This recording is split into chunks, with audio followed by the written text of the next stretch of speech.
अस्त्र शस्त्र समाप्त हो गए।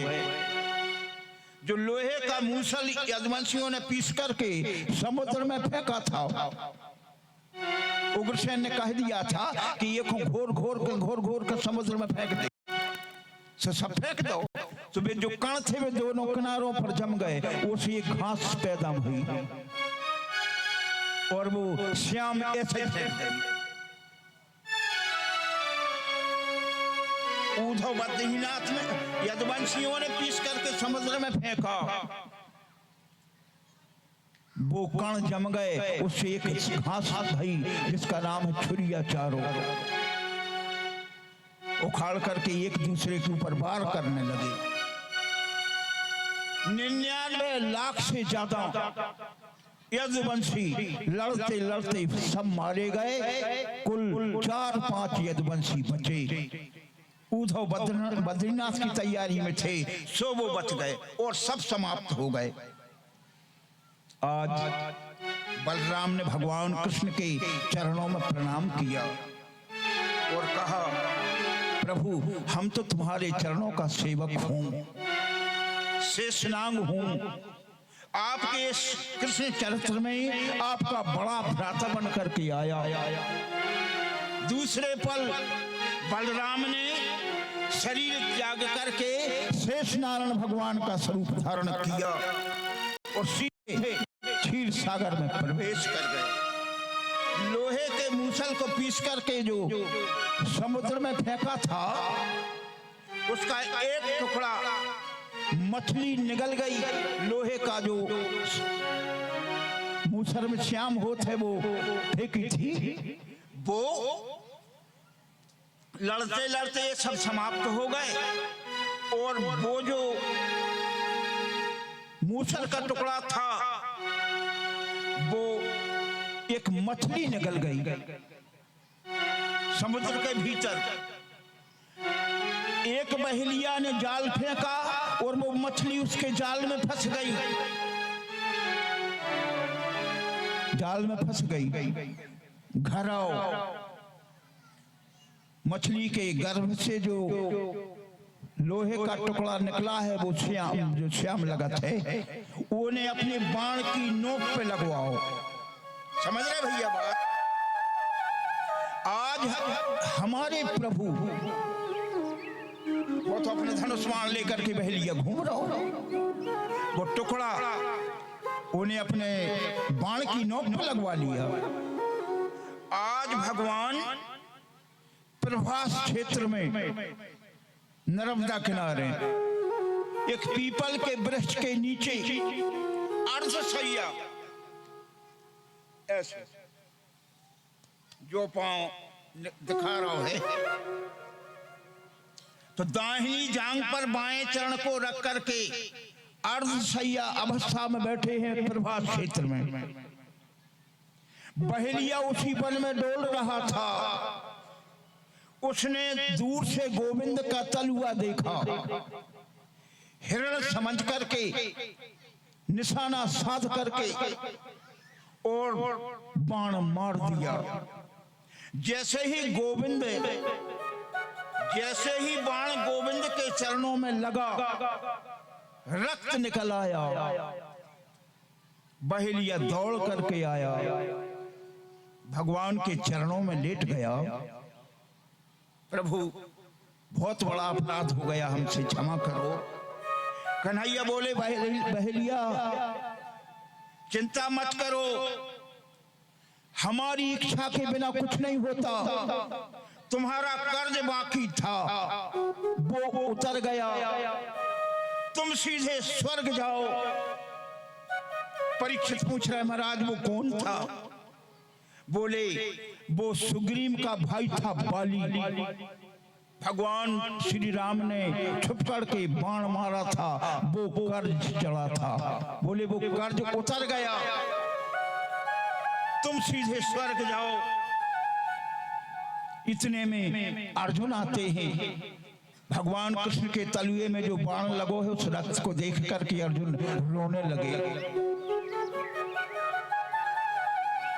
प्रभु आपके पांव में ये बाण किसने मारा? हम उसको 3 लोक में नहीं मारेंगे।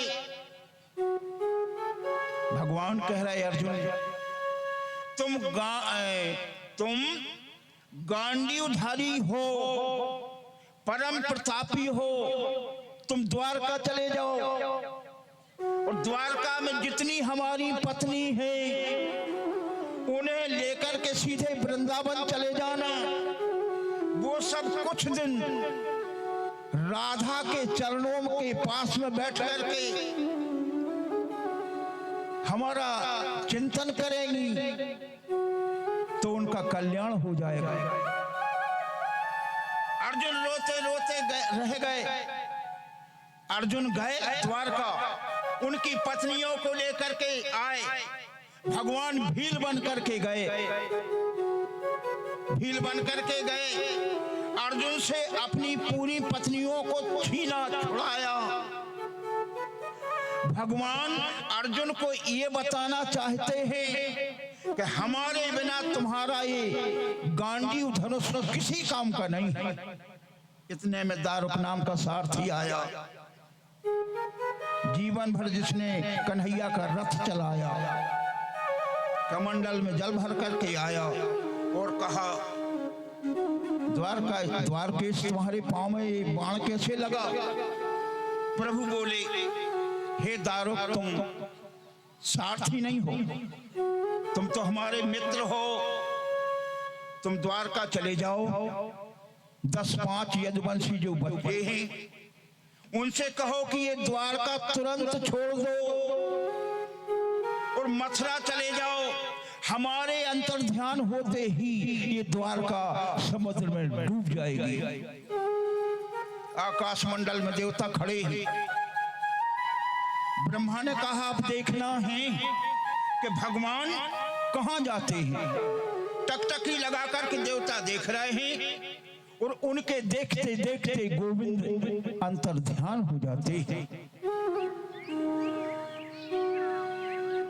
सबके देखते देखते अंतर्ध्यान, और एक भाव से एक छटा को लेकर के और भगवान गोविंद कहां चले गए? देवताओं के देखते देखते अंतर्ध्यान और सीधे आकर के भागवत में प्रवेश कर गए। श्री सुखदेव जी महाराज कहते हैं और अपने तेज को लेकर के भागवत में प्रवेश कर गए और अलक्षित रूप से आज वृंदावन में 24 घंटा उनका निवास है। गोलोक धाम तो उनका धाम है ही, लेकिन जो प्रेमी भक्त हैं उनके लिए वृंदावन में आज भी दर्शन होते हैं। श्री सुखदेव जी महाराज कहते हैं, राजन, ये कलयुग में बड़े बड़े दुर्गुण होंगे, कोई सत्य नहीं बोलेगा। परीक्षित ने पूछा कि कलयुग में दुर्गुण है, कोई गुण सोई है? बोले, कलयुग केवल नाम अधारा, वो सुमर सुमर नर उतरा ही पारा। कलयुग में हजारों संतों के सामने परीक्षित बैठे हैं, सामने श्री सुखदेव जी महाराज विराजमान हैं। श्री सुखदेव जी महाराज कह रहे, तुमने हमसे लाखों प्रश्न किए, हम तुमसे एक प्रश्न करेंगे। बोले, बोलिए गुरुदेव। बोले, आप मरोगे? परीक्षित बोले तक्षक यानी काल के डसने से सबकी मृत्यु होती है, तो परीक्षित तुम मरोगे? बोले, नहीं, हमें नहीं काटेगा, शरीर को काटेगा। बोले, परीक्षित बोले, जब मैंने जन्म ही नहीं लिया तो मरूंगा क्यों? सुखदेव जी महाराज बोले, शाबाश, हम समझ गए कि तुमने कथा सुनी है। अगर श्री सुखदेव जी महाराज चाहते तो वो श्राप टाल भी देते, लेकिन बोले, तुमने कथा सुनी है, जो जीवात्मा है, बासांसी जीर्णानी यथा बासांसी जीर्णानी नमानि देहि नरो प्राणी। ये आत्मा अमर है, अजर है, न पानी में गलती है, न हवा में उड़ती है, न अग्नि में जलती है। आत्मा अमर है। बोले समझ गए कि तुमने भागवत सुनी। तो श्री सुखदेव जी महाराज परमात्मा की मंगलमयी कथा सुनाई। परीक्षित कह रहे थे आपने, गुरुदेव हमारा जीवन धन्य हो गया, आपके श्री चरणों में बार बार प्रणाम करता हूं। इनने प्रणाम किया और श्री सुखदेव जी महाराज अंतर ध्यान हो गए। जितनी मंडली थी वो सब उठ करके चली गई। राजर्षि परीक्षित समाधि में बैठे। उनके पुत्रों ने इतनी सुंदर व्यवस्था करी, लेकिन तक्षक नाम का सर्प जो 7 दिन पहले श्राप हुआ था वो आया। बीच में कश्यप नाम के मुनि मिले। बोले काबू ये कहां जा रहा है? बोले आज श्राप है उसको, परीक्षित को श्राप है, उसको डसने के लिए जा रहे हैं। ब्राह्मण देवता बोले सचमुच में? बोले हाँ। तो बोले आप कहां जा रहे हैं महाराज? बोले हम परीक्षित को बचाने के लिए जा रहे हैं। तो बोले दोनों जने, तुम मारे में जा रहे हैं, हम बचा भी जा रहे हैं। चलो परीक्षा होने दो। एक पीपल को पेड़ो लगो है। महाराज बोले तक्षक से, इसमें डंस मारो तुम, अगर जो जल करके गिर जाएगा तो हम समझ जाएंगे कि परीक्षित को आप डंस मारेंगे और मर जाएगा वो।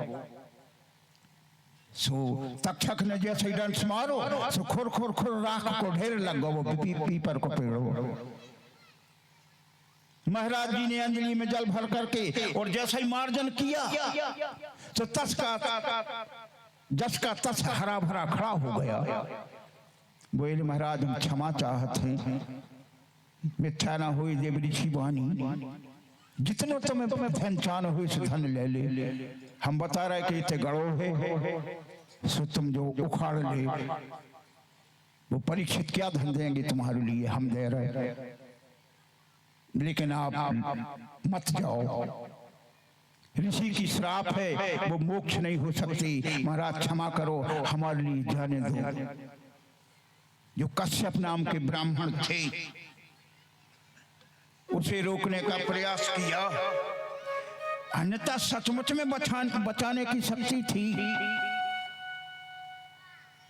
सुपर्णम बेनतेयम चो नांगाराम नांग भीषणम जितांतकम विसारम तो अद्तम विश्वरूपणम गरुतमंतम खक्षेष्टम ताक्षरियम कश्यप नंदन द्वादशैतानि नामानि गरुणस्य महात्मनः या पठेत परातरुत्थायो स्नाने व सैने अपिवा विषमना करामते तस्य न च हिंसति हिंसका संग्रामे व्यवहारे चो। और उसकी तो विजय ही विजय है, कोई विष का असर नहीं होता इस मंत्र के द्वारा। लेकिन सूक्ष्म रूप धर के वो तक्षक आया, सारी सुरक्षा धरी रही, सूक्ष्म रूप धारण करके परीक्षित को धनुष से मार दिया। 5 भौतिक शरीर जो है वो जल करके राख हो गया।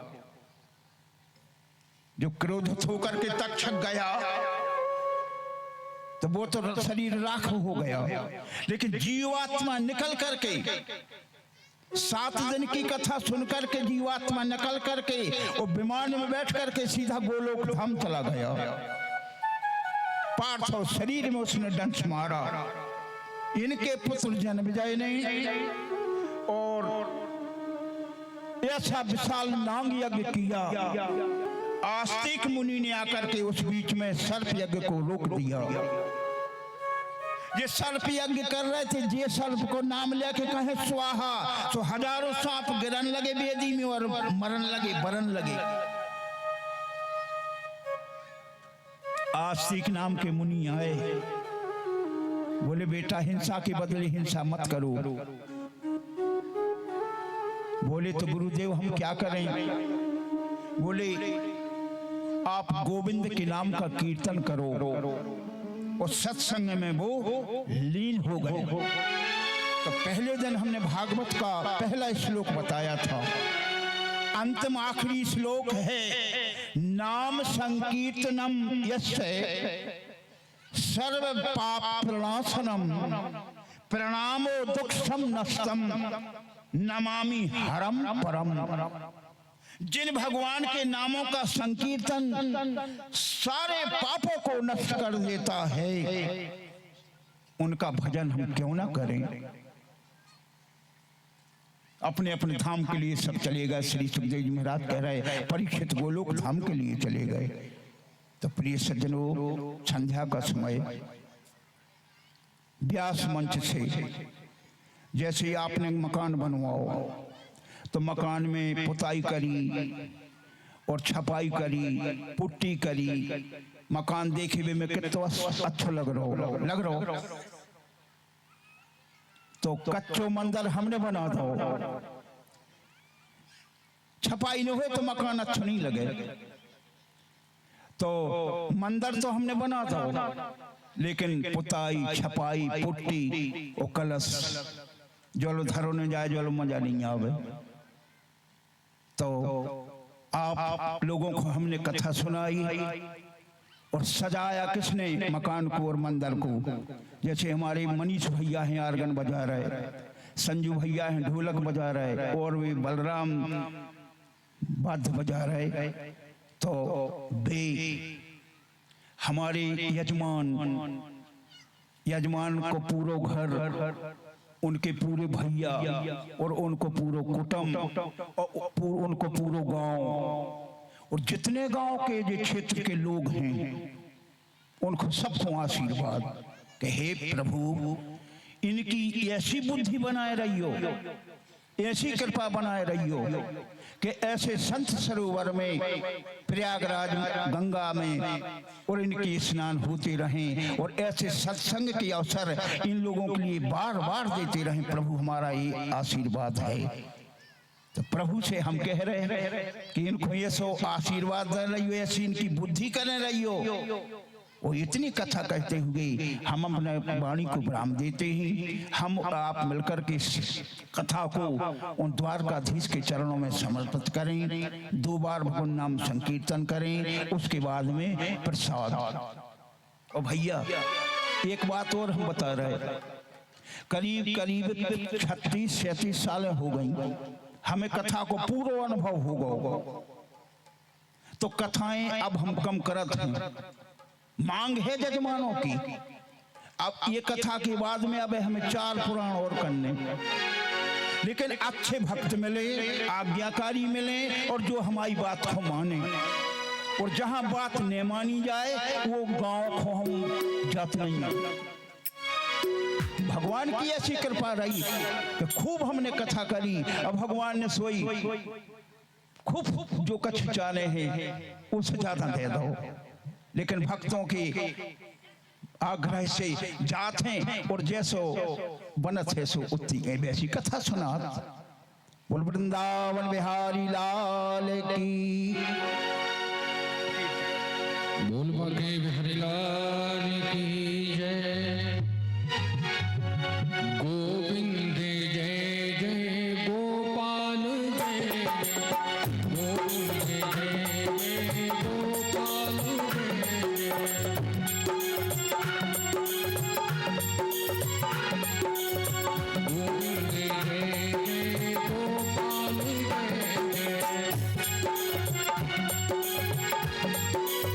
सब लोग गोविंद जय जय गोपाल जय जय।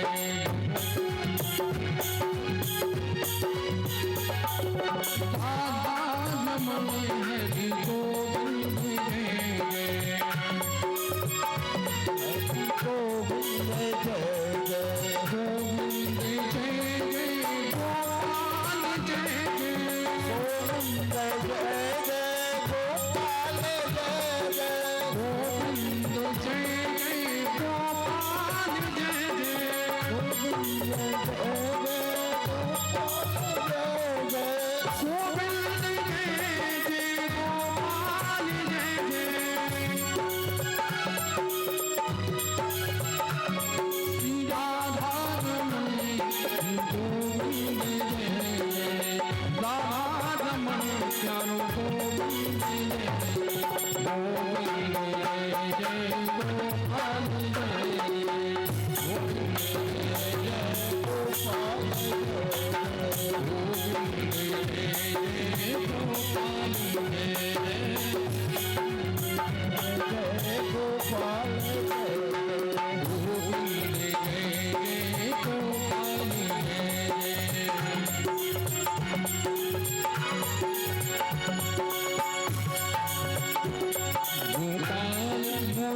बोल बाकी बिहारी की जय हो।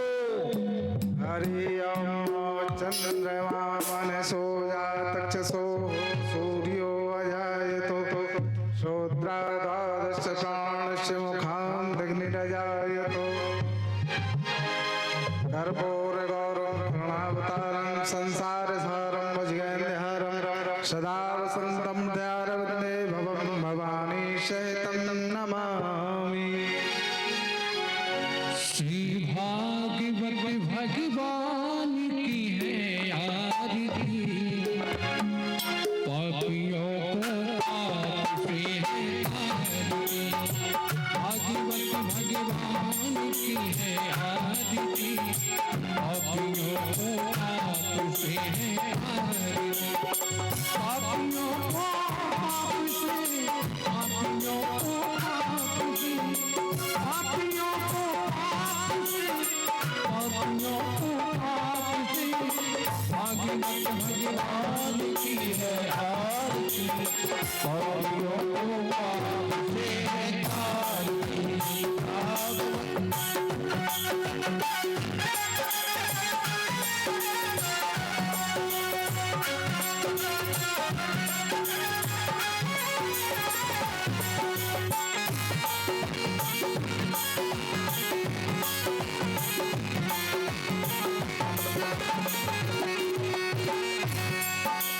अमर गए मुक्ति बंदिए पंचम वेद निराला नव ज्योति जगाने वाला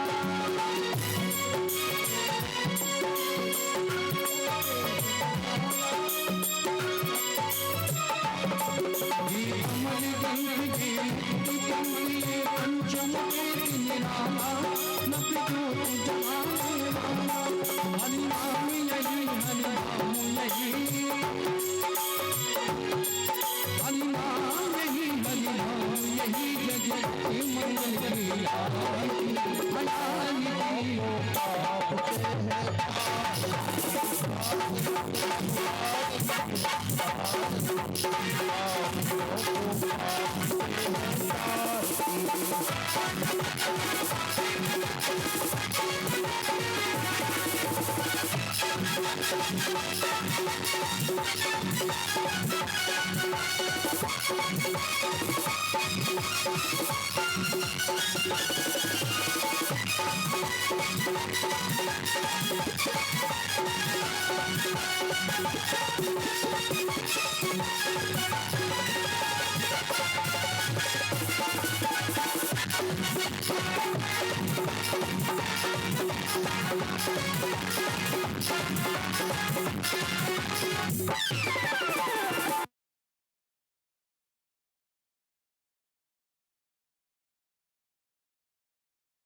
की आदिति आदिति ओ आदिति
सभी लोग हाथ उठाने के तालियां सेवा करते हुए तो हम हाथ उठाते कहते हैं हो गए राधा रानी हाथ उठाते हो गए राधा हम हो गए राधा रानी वृंदावन की महारानी हो गए राधा रानी वृंदावन की महारानी हम नहीं नगर में आज लास्ट दिन है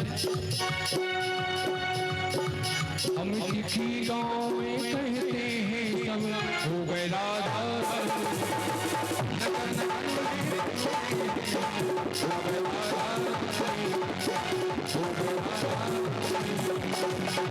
हो गए राधा